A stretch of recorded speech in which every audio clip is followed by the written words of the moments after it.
Welcome to the dark side of the Holler. This is the true story behind Donnie Darko, the legend of Bunny Man Bridge. Like, comment, and subscribe. Every generation gets its bunny. For children, it's the White Rabbit from Alice in Wonderland. For horror fans, it's Frank from Donnie Darko, the towering figure in a rotting rabbit costume, whose appearance is unsettling long before he ever speaks.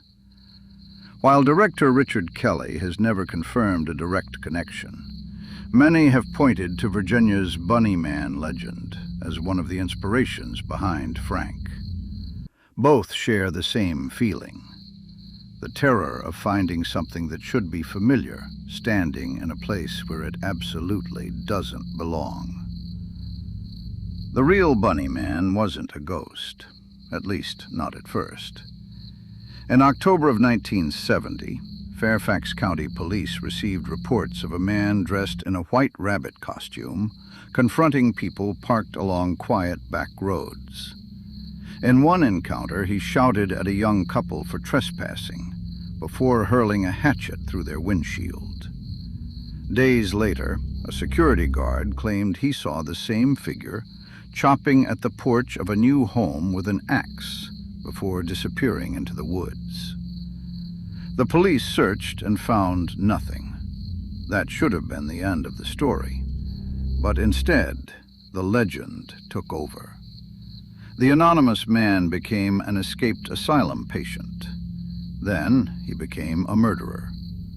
Before long, people claimed he hunted victims beneath an old railroad bridge outside Clifton, Virginia. Some swore bodies had been found hanging from the bridge. Others insisted he strung up rabbits as warnings to anyone who wandered too close.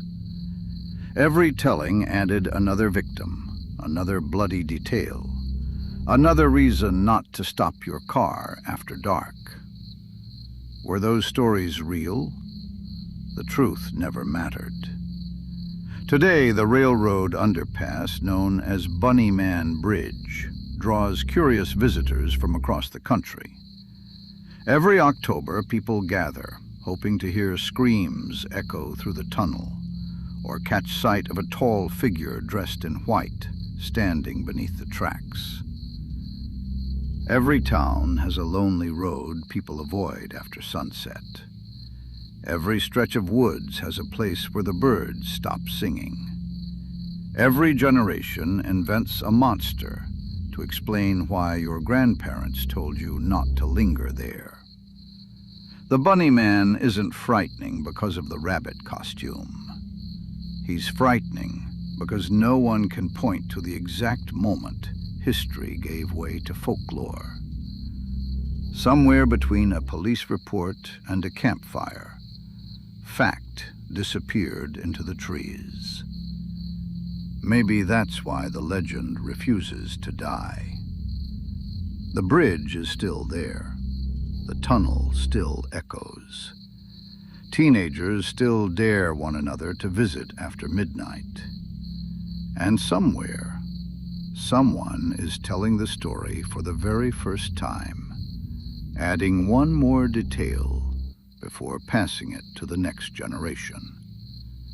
That's how monsters live forever, by burrowing into our imaginations, where they never have to leave. What bunny did your generation get? This was mine.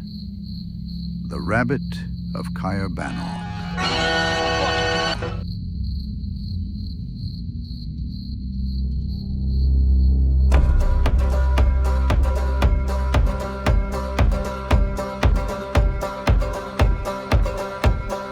Down where the maples bleed and the pines stand tall, hear the whispers on the wind, a forgotten call.